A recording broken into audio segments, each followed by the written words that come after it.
Welcome to Mr.Orange Coffeloss TV. So for today's video, gagawa tayo ng tutorial kung paano mag-reset ng Epson L210. So, meron yung printer natin, Epson L210. Nakalagay service required. So nire-reset yung waste InkPad niya. Kung pagka-prepare original na sa is-xerox niya hintay.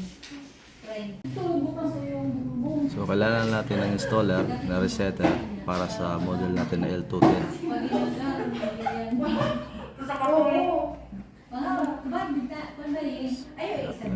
Installer natin. Resetter. Hanapin natin L210. Oh, galing.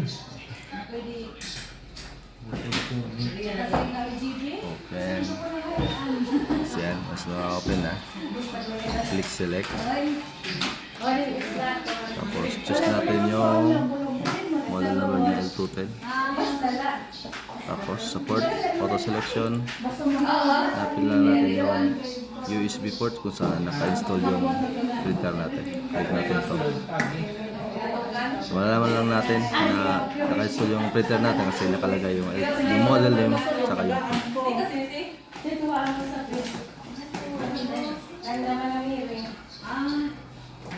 so ito niyan, click natin particular adjustment mode. Click natin yung input counter. Click OK. Ayaw pag disconnect yung vlog si Mr.Orange. Click check. Ay, balik ang tanira ni Joe Maracala. Joe Maracala.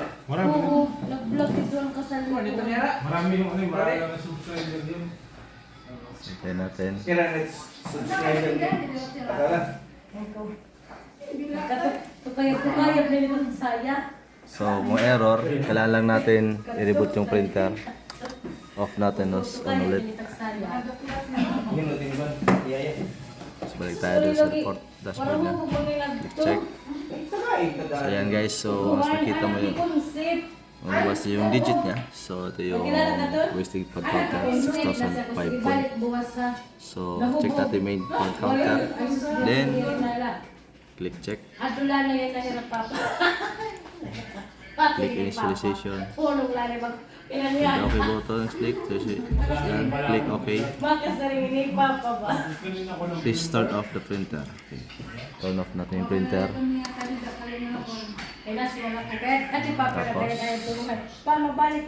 natin to. Waste InkPad counter has been initially proper turn off. So click OK. So tapos paano na natin ang printer. Nagka-problema lang kami. Kung ada na himira. Pero kung wala himira, okay lang. Pag naabot na Kailan himira. natin guys na mag-printer.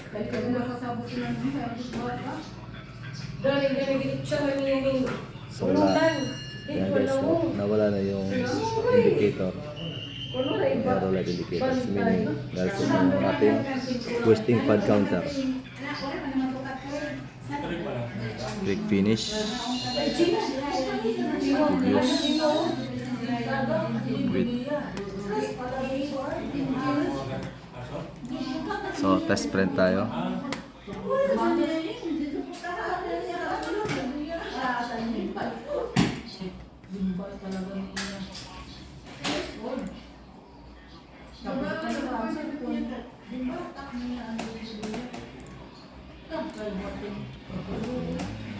Lasting lang ang himira. Wala man.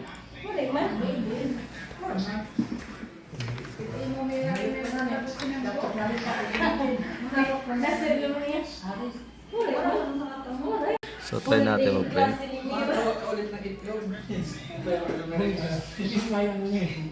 Ito na pang kabok. Pinayong wala sa mukha.